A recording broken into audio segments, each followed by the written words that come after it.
Hello to all, welcome back to our A K R Jasmine channel. இன்றைக்கி நம்ம சேனலில் பெண்களோட ஹார்மோன்ஸ் பிரச்சனையை சரி செய்யக்கூடிய 4 விதைகளை பற்றி நம்ம இந்த வீடியோவில் தெளிவாக பார்க்க போகிறோம். அண்ட் நீங்கள் ப்ரெக்னெண்ட்டாக இருக்கீங்க அண்ட் ப்ரெக்னென்சிக்கு ட்ரை பண்ணுறீங்கன்னா நம்ம சேனலில் போடுற வீடியோஸ் எல்லாம் உங்களுக்கு யூஸ்ஃபுல்லாக இருக்கும். அப்படியே நம்ம சேனலை மறக்காமல் சப்ஸ்கிரைப் பண்ணுங்கள். இந்த வீடியோவை ஃபுல்லாக ஸ்கிப் பண்ணாமல் பாருங்கள். இந்த விதைகளை பயன்படுத்துகிறத தான் நாம் விதை சுழற்சி முறை சீட் சைக்கிளிங்னு சொல்லுவோம். இந்த விதைகளை யாரெல்லாம் யூஸ் பண்ணலாம்னா பிசிஓடி பிசிஓஎஸ் இருக்கிறவங்களும், இர்ரெகுலர் பீரியட்ஸ் இருக்கிறவங்களும், ஹார்மோன் இம்பேலன்ஸ்டாக இருக்கிறவங்க, பீரியட்ஸ் ஃப்ளோ கம்மியாக இருக்கிறவங்க, காரணமே இல்லாமல் 1 மந்தில் பார்த்தீங்கன்னா பீரியட்ஸ் கரெக்டாக ரெகுலராக ஃப்ளோவில் இல்லாமல் ஒரு 10 டேஸ் 20 டேஸ்க்கு கொஞ்சம் கொஞ்சமாக பீரியட்ஸ் வர்றது, இந்த மாதிரி ப்ராப்ளம்ஸ் இருக்கிறவங்க இந்த சீட் சைக்கிளிங் ஃபாலோ பண்ணுறப்போ இந்த ப்ராப்ளம்ஸ் எல்லாமே சரியாகி ரெகுலர் பீரியட்ஸும் வரும். ரொம்ப முக்கியமாக ஓவுலேஷனும் கரெக்டாக நடக்க வச்சு சீக்கிரம் கர்ப்பம் அடைய ஹெல்ப்ஃபுல்லாக இருக்கும். எப்படின்னா மாதவிடாயான முதல் நாள்லேருந்து 14 நாட்கள் வரைக்கும் ஈஸ்ட்ரோஜன் ஹார்மோன்ஸ் உடம்புல செக்ரேட் ஆகும். இந்த ஈஸ்ட்ரோஜன் ஹார்மோன்ஸோட வேலை என்னென்னா ஒரு ஹெல்த்தியான குவாலிட்டியான எக்கை அழகாக வர வைக்கும். அந்த எக்கோட க்ரௌத் இன்க்ரீஸ் பண்ணி கரெக்டான சைஸ் வந்ததும் அந்த எக்கு ஓவரிஸ்லேருந்து ரிலீஸ் பண்ணி ஓவுலேஷன் கரெக்டாக நடக்க வைக்கும். கருத்தரிக்க அந்த எக் ரெடியாக இருக்கும். இது வரைக்கும் மட்டும்தான் ஈஸ்ட்ரோஜனோட வேலை. இந்த வேலையை செஞ்சதுக்கப்புறம் ப்ரொஜெஸ்ட்ரான் ஆக்டிவ் ஆகி ஸ்பெர்ம் எக்கோட மீட் ஆகி ஃபெலோபியன் டியூப்பில் இருந்து கரெக்டாக கர்ப்பப்பையை நோக்கி நகர்ந்து கருப்பதிதல் நடக்கிறதுக்கு ரொம்ப ரொம்ப முக்கிய காரணமாக இருக்கிறது ப்ரொஜெஸ்ட்ரான் ஹார்மோன்ஸ். அதுக்கப்புறம் ப்ரெக்னென்சி கன்ஃபார்ம் ஆகிறதுக்கும் அந்த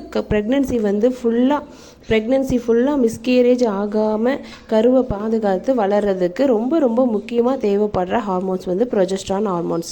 ஸோ இந்த ப்ராசஸ் எல்லாம் கரெக்டாக நடக்கிறதுக்கும் நம்ம பாடியில் ஈஸ்ட்ரோஜன் அண்ட் ப்ரொஜெஸ்ட்ரானோட ஹார்மோன்ஸ் லெவல் இயற்கையாகவே உற்பத்தி பண்ணுறதுக்கு இந்த விதைகள் ரொம்ப ஹெல்ப்ஃபுல்லாக இருக்கும். என்னென்ன விதைகள் பயன்படுத்த போகிறோம்னா ஆலிவ் விதை, பூசணி விதை, சூரியகாந்தி விதை, எள்ளு. இதை எப்படி பயன்படுத்தலான்னா ஆலிவ் விதை பூசணி விதையில் ஈஸ்ட்ரோஜன் ஹார்மோன்ஸை ஆக்டிவ் பண்ணுற திறன் இருக்குது. ஈஸ்ட்ரோஜன் லெவலை சரியாக வைக்கிறதுக்கும் ஹெல்ப்ஃபுல்லாக இருக்கும். அடுத்து சூரியகாந்தி விதை, எள்ளு. இதில் ஜிங்க் அண்ட் விட்டமின் இ இருக்குது. ப்ரொஜெஸ்ட்ரான் ஹார்மோன்ஸை சுரக்க வைக்கிறதுக்கு யூஸ்ஃபுல்லாக இருக்கும்.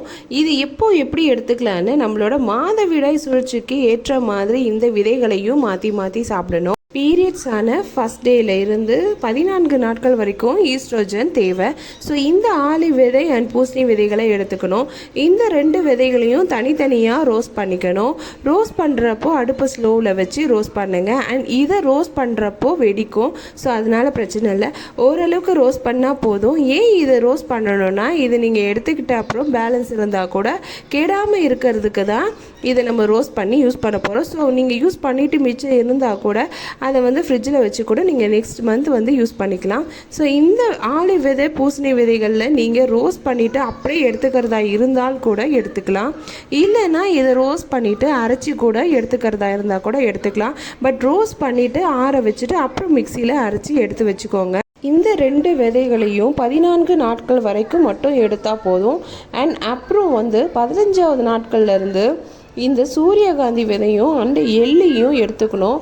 20 டேஸ் வரைக்கும் 28 டேஸ் வரைக்கும் எடுத்துக்கோங்க. இதுவும் பார்த்தீங்கன்னா இந்த சூரியகாந்தி அண்ட் எள்ளை சேம் ப்ராசஸ் தான். அந்த ஆலிவ் விதையும் பூசணி விதையும் எப்படி நம்ம வறுத்துட்டு அண்ட் வேணும்னா அரைச்சி எடுத்துக்கிறோமோ அதே சேம் ப்ராசஸும் இதையும் நம்ம செஞ்சுக்கலாம். இது எவ்வளோ குவான்டிட்டியில் எடுத்துக்கலான்னா ஆலிவ் விதையும் பூசணி விதையும் ரோஸ்ட் பண்ணிவிட்டு நீங்கள் அப்படியே சாப்பிட போகிறீங்க, வெறுமனே சாப்பிட போகிறீங்க அப்படின்னா 1 ஸ்பூன், அதாவது ஆலிவ் விதை 1 ஸ்பூன் அண்ட் பூசணி விதையை 1 ஸ்பூன் எடுத்துக்கலாம். இல்லை 2த்தையும் ரோஸ்ட் பண்ணிவிட்டு அரைச்சி 2 விதைகளையும் கலந்து கூட 1 ஸ்பூனாக எடுத்துக்கலாம். இதே மாதிரி தான் சூரியகாந்தி விதைகளும் எள்ளையும் எடுத்துக்கலாம். அண்ட் இன்னொரு விஷயம், ஒரு நாளில் ஒரு வேளை மட்டும் இதை எடுத்துக்கோங்க. 1 ஸ்பூன் அளவு போதுமானது. 1 ஸ்பூனுக்கு மேலே எடுக்காதீங்க. ஹீட் பாடியாக இருந்தால் ஹீட் ஆகிறதுக்கு சான்சஸ் இருக்குது. ஏன்னா இது என்னோட அனுபவத்தில் சொல்கிறேன். ஸோ கரெக்டாக 1 ஸ்பூன் எடுத்துக்கோங்க. 2 விதைகளையும் கலந்து எடுக்கிறதா இருந்தால் 1 ஸ்பூன் எடுத்துக்கோங்க. ரோஸ்ட் பண்ணிவிட்டு அப்படியே எடுத்துக்க போகிறீங்கன்னா இதில் 1 ஸ்பூன் அதில் 1 ஸ்பூன் எடுத்துக்கோங்க. அதாவது 2த்துலேயும் ஒரு ஸ்பூன் எடுத்துக்கோங்க. ஃபஸ்ட்டு 14 நாட்களுக்கு ஆலிவ் விதை பூசணி விதை எடுக்க போகிறீங்க. அடுத்து 15 நாட்கள்லேருந்து 28 டேஸ் 28 நாள் வரைக்கும் சூரியகாந்தி விதைகளும் எள்ளும் எடுக்க போகிறீங்க. அண்ட் இதை எடுத்துக்கிறப்போ சீக்கிரமாகவே கூட உங்களுக்கு ரிசல்ட்ஸ் தெரியும். எப்படின்னா ரெகுலராக பீரியட்ஸ் வர ஆரம்பிக்கும். அப்படியே ரெகுலராக பீரியட்ஸ் வர ஆரம்பிக்குதுன்னா உங்களுக்கு ஓவுலேஷன் வந்து கரெக்டாக நடக்குதுன்னு எடுத்துக்கலாம்.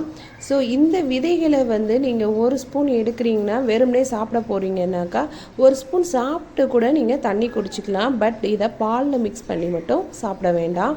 அப்புறம் இன்னொரு விஷயம், உங்களுக்கு ஓவுலேஷன் நடக்கிற டைமில் நீங்கள் இன்டர்கோர்ஸில் இருந்தால் கண்டிப்பாக கருத்தரிக்கிறதுக்கு நிறைய வாய்ப்புகள் இருக்குது. இந்த வீடியோ உங்களுக்கு ரொம்ப யூஸ்ஃபுல்லாக இருந்திருக்கும்னு நினைக்கிறேன். அண்ட் இன்னொரு வீடியோவில் ப்ரெக்னென்சி ரிலேட்டடான வீடியோஸாக பார்க்கலாம்.